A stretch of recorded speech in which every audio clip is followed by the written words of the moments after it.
This is the second video in a series of three all about WordWall.net, and this video is going to focus on creating your own activity. So in the last video, you saw that there are tons and tons of resources out there on WordWall already ready to go that you can use right away, but you also have the ability to make up to 5 resources used under the free version for you and your students. And again, what's really cool about WordWall is that kind of once you enter that content, you can switch it out and have students play different templates. So to start, I'm going to come up here to create activity, and I'm going to pick whatever template I want. So depending on what template you pick, it's going to look a little bit different how you create that template. Just remember that how you put in the content, it is determined by like obviously what style of play it is. So let's just say I want to do a whack-a-mole game, and this is going to be adjectives. I want the kids to identify adjectives. The instruction, hit the ones that are correct. So in the correct column, I'm going to just put a bunch of adjectives. Just pressing enter here. Let's just see, old, young, and incorrect.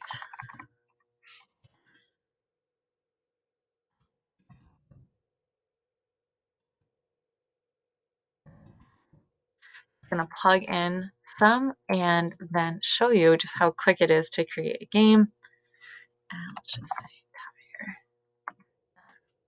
Now, once I've done that, I can preview the game. So I can hit start and just get a sense of what it's going to look like. So start, and I can play the game as if I were a student. So I want angry instead of snowboard, for example. Now I can down here take a look at all the different options that I have. So I can adjust the timer, the game mode, the different levels, the speed, the answers, all that good stuff. I'm going to show you a little bit more of that in the next video too, which is how to play.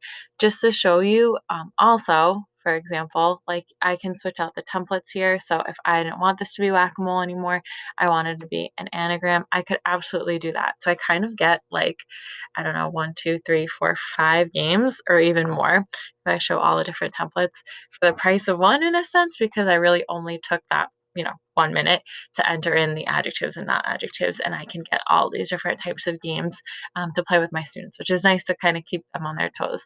So again, when you go to create an activity, it will tell you how many of your resources that you have used. You can always kind of swap that content out now. So if I wanted to edit this, I could absolutely edit it. So if you did use your 5, but wanted to create more, you would kind of lose one of those that you already created, but you could still keep creating if that makes sense.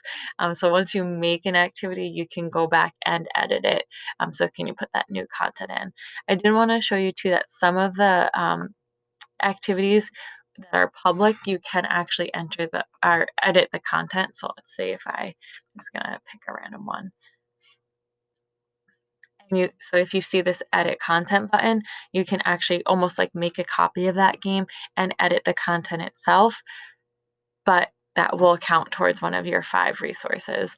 So again, to create an activity, just pick the template that you want. In this case, it's blocking me out because I've already created 5.